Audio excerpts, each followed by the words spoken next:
Shafana, are you okay? You seem stressed. My teacher had given me a project to do a volcano, but how am I supposed to do it without knowing anything about it? Don't worry, I can help you. Really? Wow, that's so sweet of you. Okay, first of all, in order to know about volcanoes, you need to know about the formation of volcanoes. Do you know the formation of oceanic volcanoes? Well, don't worry, because I'm here to show you the formation of oceanic volcanoes, as 80% of the volcanoes on Earth are oceanic volcanoes. So here, I have a beaker that's filled with sand and water. Now, we have to place this beaker on top of the Bunsen burner and heat it for a few seconds. Why don't you do it, Shafana? Sure.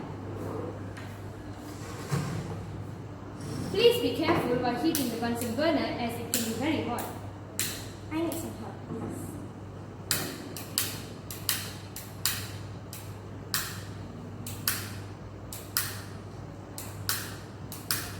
Here you go. Welcome. Now, we have to place the beaker on top of the Bunsen burner. Nisha, do you know that the crust under the ocean is very thin? Really? Yes, I have learned in geography that right in the middle of the sea, the crust form a big crack. And this is caused by two tectonic plates which pull apart. Really? There's Yeah. some things that are very new to me. But I do know when there is crack formed by the tectonic plate, the magma will rise to the top and cause mini eruptions.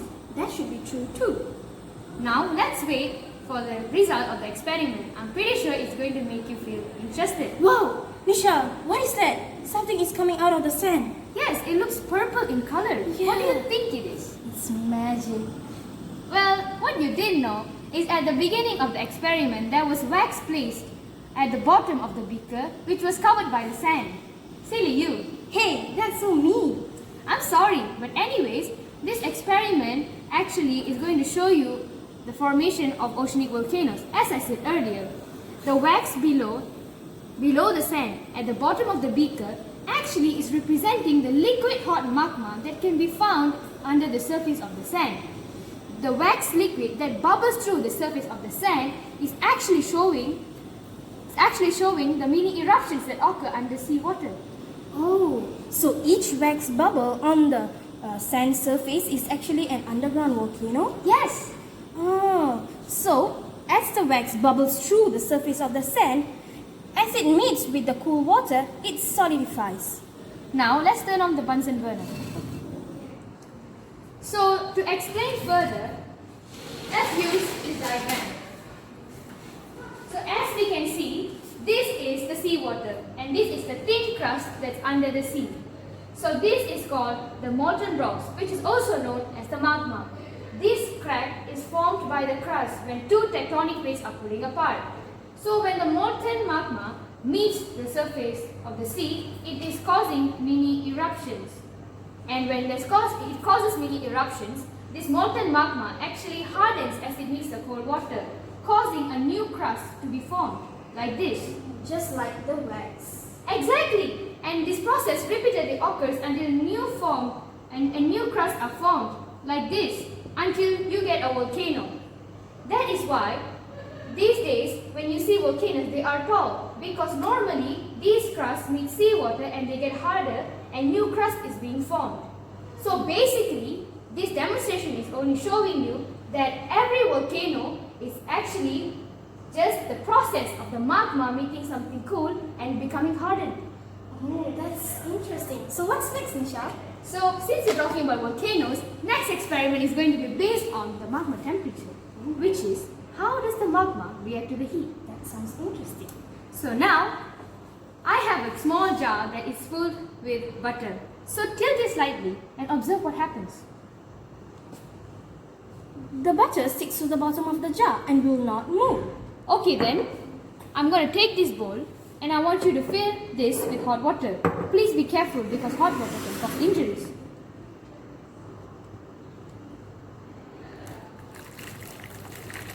Is that enough? You should pour a little more. I think that should be enough. Now, ever so gently, I'm going to place this glass jar inside the bowl. Actually, Volcanoes begin many kilometers beneath the surface of the earth. The landscape that makes the surface of the earth now is actually just a thin layer of rocks that can be found in the earth's crust. So the first layer is just a thick layer that's made out of semi-liquid rocks called the mantle. Then you can... I know. Then comes an intensely hot core of iron and nickel. This reaches a temperature of 3,700 degrees Celsius, but the surrounding pressure is so great that it cannot melt. That is a very good explanation, Shafana. Now, I want you to slowly lift the jar up and see what happens. Oh, the butter becomes soft and melt, and it is also starting to flow. That is absolutely correct, Shafana. So basically, what this says is, actually, in the Earth's crust, there can be a lot of semi-liquid rocks. And this heat actually travels all the way from the core of the Earth, all the way up to the mantle. This is where these rocks will start to melt, which is the mantle. And even then these rocks are in a semi-liquid type of form, where they move around like trestles. But even then just like you said, they would not melt completely because the pressure is extremely high. Nisha, but in some parts of the upper mantle, rocks do melt and known as magma, right? You're exactly correct, Shafana. So, what can we conclude from this experiment? The reactions of solids such as magma to heat is to become soft, then melt, and finally flow. Good thinking. So Nisha, now I understand about the reaction of magma to heat. So what's next? Since we're talking about magma, the experiment that popped in my mind is igneous intrusions. Intrusions? Well, when magma is trapped underground, it forces its way up through the rock layers of the earth and rise up. So that process is called intrusions. Okay. Don't worry, we'll do an experiment. Now, I have a plastic jar that has a hole in the bottom and is filled with sand, styrofoam, and a flattened modeling clay on top. These rocks and styrofoam actually represents the layers of rock that can be found in the Earth's crust. This flattened modeling clay is actually representing the Earth's surface. Now what should we do, Shafana?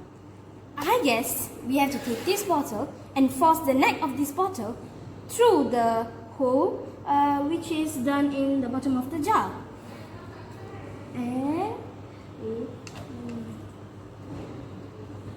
And we have to squeeze, squeeze, squeeze. Oh, I see. Now would you look at that? Yeah, it's so pretty. I see the magma pushing or intruding through the layers of rocks and styrofoam. And it also causes the flattened modeling clay to rise up. Your theory is absolutely correct. The same thing applies for the magma. The magma actually forces its way through the layers of rocks that can be found in the Earth's crust, causing the Earth's surface to bulge.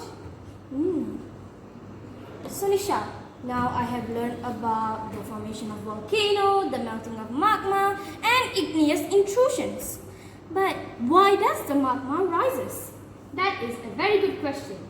So, in order to test why the magma rises, we need a huge container. So I'm going to take this small jar that's filled with hot colored liquid and cover it with this plastic patch. I want you to help me to secure this plastic patch around the neck of the small jar. Sure.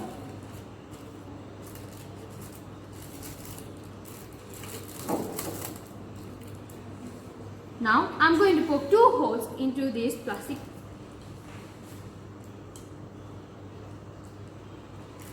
Now I'm going to place this small jar into this big container.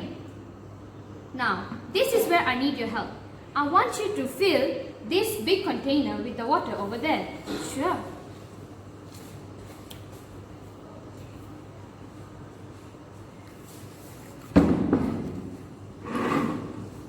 Make sure to not hit the water into the small jar. Okay.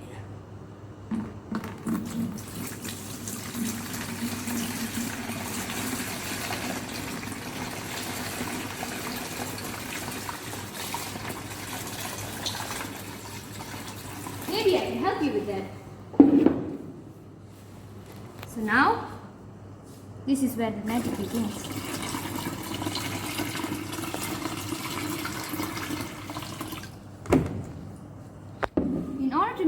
experiment work, we have to press this. Now, would you look at that? Can you see? Yes. So, actually, we have to make sure that the plastic is actually touching the surface of the hot liquid inside the small jar. This is because we have to make sure that it is rising on top. You see, when the plastic hits the glass jar, the small glass jar, the liquid is rising. Oh, I understand. Just like the application of density. Yes.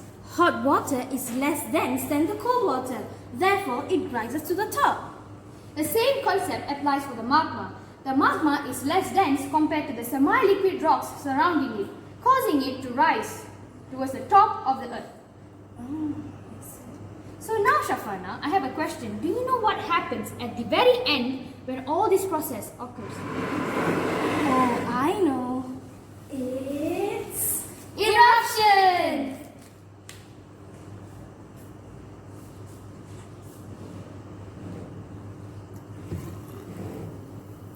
Kaboom! Now would you look at that? That is how a volcano erupts. Nishal, thank you for teaching me a lot about volcanoes. It was such an interesting learning experience. You're welcome. But I really do think that this generation should be exposed to earth science because science like this can be very interesting and can be found everywhere around us. Yes, we as humans also have to discover about the wonders of Earth. Thank you.